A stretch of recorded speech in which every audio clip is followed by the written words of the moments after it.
Hello friends, आपका स्वागत है हमारे ग्लांस एकेडमी चैनल पर। आज के इस वीडियो में हम साइंस के टॉप मोस्ट एमसीक्यू सॉल्व करेंगे। आइए स्टार्ट करते हैं। किसके द्वारा आनुवंशिकता के विज्ञान को आनुवंशिकी या जेनेटिक्स कहा गया? Gregor Mendel, C Correns, H J. Muller, W. Watson. इनमें से कोई नहीं। इसका आंसर है डी, डब्ल्यू. वेटसन द्वारा कहा गया है। आनुवंशिक लक्षणों के पीढ़ी दर पीढ़ी संचरण की विधियों और कारणों के अध्ययन को आनुवंशिकी या जेनेटिक्स कहते हैं। Next slide. आरएनए का मुख्य कार्य है पाचन क्रिया में सहायता करना, प्रोटीन संश्लेषण में सहायता करना, दोनों में, इनमें से कोई नहीं। इसका आंसर है बी, प्रोटीन संश्लेषण में सहायता करना। आरएनए का फुल फॉर्म है राइबो न्यूक्लिक एसिड। इसका मुख्य कार्य प्रोटीन संश्लेषण में सहायता करना। Next slide.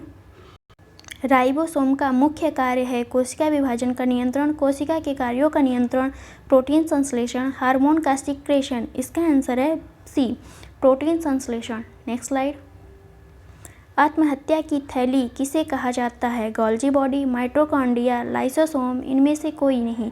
इसका आंसर है सी, लाइसोसोम। लाइसोसोम को आत्महत्या की थैली या सुसाइड बैग कहा जाता है। इसकी खोज सी डुवे ने की थी। इसका कार्य कोशिकाओं के अंदर अनावश्यक पदार्थों का विघटन करना है। लाइसोसोम का निर्माण गोल्जी काय या गोल्जी बॉडी में होता है। Next slide. निम्नलिखित में से हरगोविंद खुराना को किस आविष्कार के लिए सम्मानित किया गया? जीन संश्लेषण, प्रोटीन संश्लेषण, नाइट्रोजन क्षारों का संश्लेषण, आरएनए के संश्लेषण। इसका आंसर है इसका आंसर होगा बी, प्रोटीन संश्लेषण। हरगोविंद खुराना भारतीय मूल के अमेरिकी वैज्ञानिक थे जिन्हें आनुवंशिक कोड की व्याख्या करने तथा प्रोटीन संश्लेषण में जीनों के कार्य निर्धारित करने हेतु सम्मानित किया गया था। 1968 में इन्हें नोबेल पुरस्कार से भी सम्मानित किया गया। Next slide. डीएनए का एक मूल मात्रक है विटामिन, न्यूक्लियोसाइड्स, न्यूक्लियोटाइड्स, वसा। इसका आंसर है सी, न्यूक्लियोटाइड्स। डीएनए की मूल इकाई न्यूक्लियोटाइड्स है। Next slide. सूची फर्स्ट को सूची सेकंड से सुमेलित करना है। डीएनए संरचना की खोज वाटसन और क्रिक ने की थी। एबीओ रक्त समूह लैंडस्टेनर द्वारा खोजा गया। जंपिंग जीन बारबरा मैक्लिंटॉक द्वारा और रेगुलेटरी जीन जैकब और मोनोर द्वारा। इसका आंसर होगा सी, 3, 4, 2, 1। Next slide. डीएनए संरचना का मॉडल किसने दिया? Priestley, Morgan, Hargobind Khorana, Watson और क्रिक। इसका आंसर है डी, वाटसन और क्रिक ने 1953 में इसे दिया था। इसे डबल हेलिक्स या द्विकुंडलीकार संरचना भी कहते हैं। Next slide. निम्न में से कौन सी जांच एक बच्चे के पिता का निर्धारण करती है? Blood group, tissue culture, DNA fingerprinting, through genetic code. इसका आंसर है सी, डीएनए फिंगरप्रिंटिंग। डीएनए फिंगरप्रिंटिंग जांच एक बच्चे के पिता का निर्धारण करती है। Next slide. जेनेटिक इंजीनियरिंग तकनीक से निम्नलिखित में पहले किसे बनाया गया? ट्रांसजेनिक बैक्टीरिया, ट्रांसजेनिक चूहे, ट्रांसजेनिक गाय, ट्रांसजेनिक बकरी। इसका आंसर है ए, ट्रांसजेनिक बैक्टीरिया। जेनेटिक इंजीनियरिंग तकनीक से सर्वप्रथम ट्रांसजेनिक बैक्टीरिया को 1973 में बनाया गया, जबकि चूहे को इसी विधि द्वारा 1974 में बनाया गया था। Next slide. एक कोशिका साइटोप्लाज्म जिस झिल्ली से जुड़ी रहती है वह है टोनोप्लास्ट, प्लाज्मा झिल्ली, सेल प्लास्ट, नाभिकीय झिल्ली। इसका आंसर है बी, प्लाज्मा झिल्ली। एक कोशिका प्लाज्मा झिल्ली द्वारा जुड़ी होती है। Next slide. निम्नलिखित की कोशिका सूक्ष्मतम जीवित कोशिका है? Bacteria, bread mould, mycoplasma, virus. इसका आंसर है सी, माइकोप्लाज्मा। माइकोप्लाज्मा सबसे छोटी जीवित कोशिका होती है। इसके पास कोशिका भित्ति नहीं होती है। इसे जोकर ऑफ प्लांट किंगडम कहा जाता है। और सबसे बड़ी कोशिका जो होती है वो शुतुरमुर्ग का अंडा होता है। Next slide. कोशिका के 4 अवयवों में उस कोशिका को पहचानिए जो पौधे की कोशिकाओं में पाया जाता है किंतु जानवर की कोशिकाओं में नहीं। कोशिका द्रव्य, कोशिका कला, नाभिक, लवक। इसका आंसर है डी, लवक। लवक को प्लास्टिड भी कहते हैं।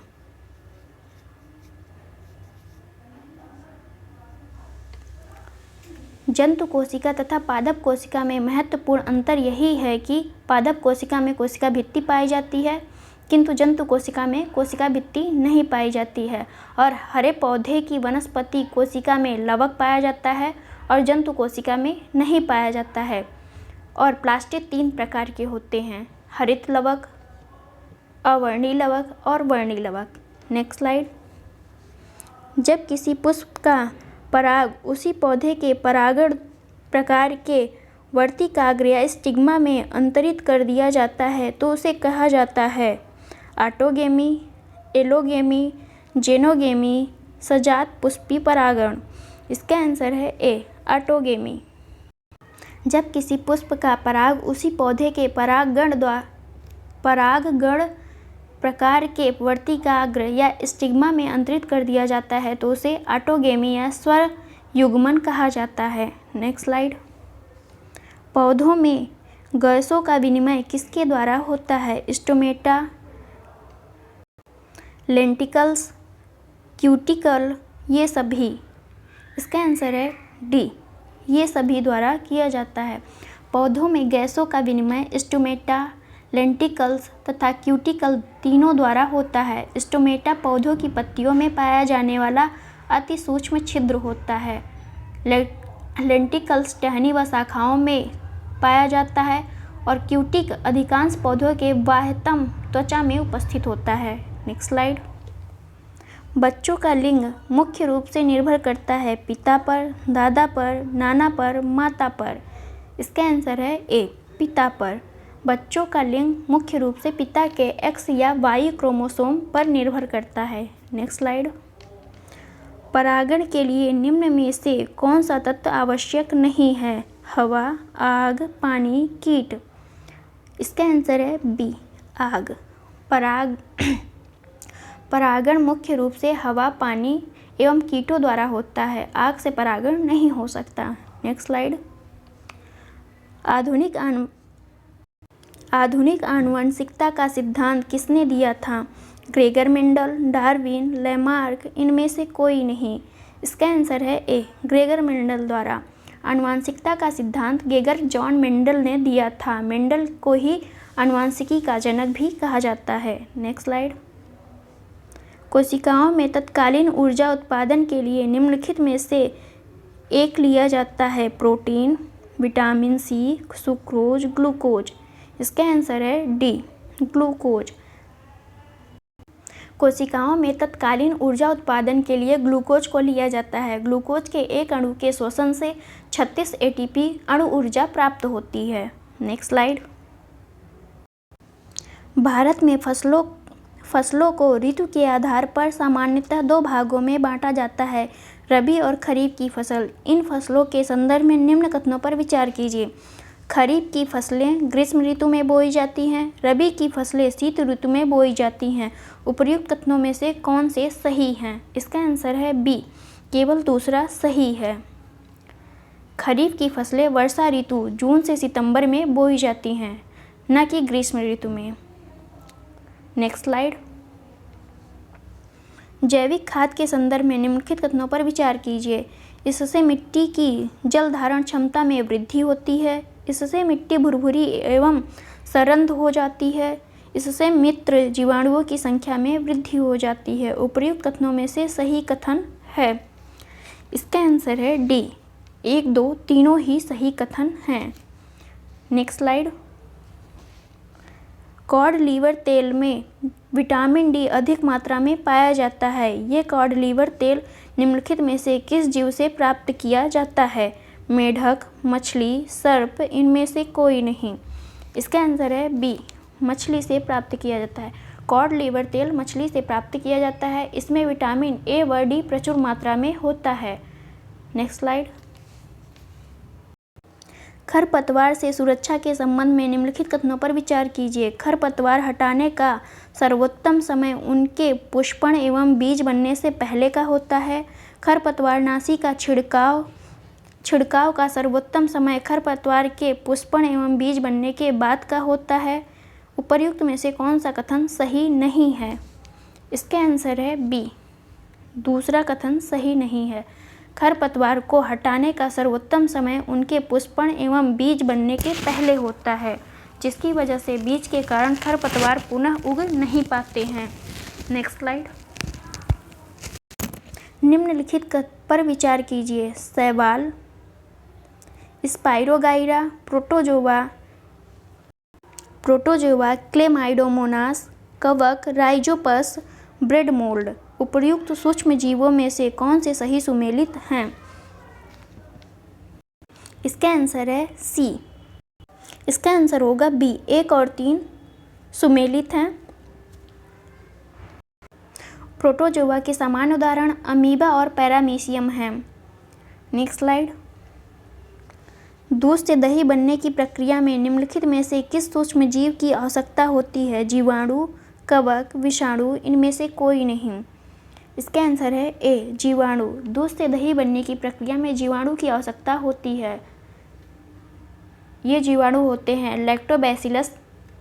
नेक्स्ट। खाद्य पदार्थों में मिलाए जाने के बाद अपनी श्वसन प्रक्रिया में खमीर या यीस्ट निम्नलिखित में से क्या उत्पादित करते हैं? ऑक्सीजन, कार्बन डाइऑक्साइड, नाइट्रोजन, इनमें से कोई नहीं। बी ऑप्शन सही है, कार्बन डाइऑक्साइड। खाद्य पदार्थों में मिलाए जाने के बाद खमीर या यीस्ट तीव्र गति से जनन करते हैं तथा अपनी श्वसन प्रक्रिया में कार्बन डाइऑक्साइड उत्पादित करते हैं। Next slide. सूची फर्स्ट को सूची सेकंड से सुमेलित करना। एक तरफ आविष्कारक दिए हैं और दूसरी तरफ आविष्कार। किण्वन की खोज लुई पाश्चर ने की थी। पेनिसिलिन की खोज अलेक्जेंडर फ्लेमिंग ने की थी। चेचक का टीका एडवर्ड जेनर ने खोजा था और बेसिलस एंथ्रेसिस की खोज रॉबर्ट कोच ने की थी। इसलिए इसका आंसर होगा ए, 3, 4, 2, 1। Next slide. निम्नलिखित युग्मों पर विचार कीजिए। रोग और रोगवाहक।